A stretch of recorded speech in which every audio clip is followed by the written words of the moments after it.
Araka nahitantsika azy teo dia tamin'ity lanonana iny ihany koa no nanolorany mpikambana ao anivon'ny CST Andriamatoana Evraolodinina ny boky fandalinana mikabary ho an'ireto handiany fandresena ireto. Tontolon'ny sehatra ara-barotra kosa indray dia Nikatona omaly tetsy amin'ny lapan'ny fanatanjahantena sy ny kolotsaina tetsy Mahamasina. Ilay hetsika promo price maro ny sehatra nisongadina tao anatin'izany raha tsy ilaza afa-tsy ny fivarotana ila tablette mora vidy. Lova Ramanantsoa Samrasoana ivy ny tena toerana nanangona ny vaovao.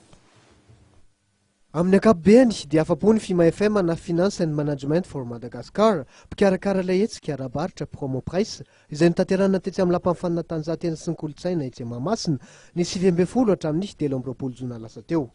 Araka ny jeritodika nomen'ny mpikarakara ary dia tonga maro ireo mpitsidika namaly ny antsony na dia tsampy aza ny vokatry ny krizy.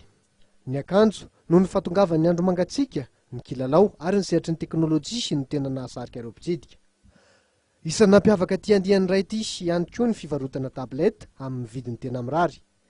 Nanamarika ny fotoana fanakatonana omaly ny fisarihana ny anaran'ireo izay nanao komandy kanefa nampanantena kosa ny mpikarakara fa tsy mihoatra ny 30 hatramin'ny 80 andro ny fanaterana ny komandin'ireo izay tsy voasarika omaly ny anarany. Efa nanome fotoana ihany koa an'ireo mpitsidika ny FIMA FM amin'ny 27 aogositra hatramin'ny voalohan'ny volana septambra ho avy izao hikarakarana indray ny andiany back to school izay hitondrana vokatra vaovao.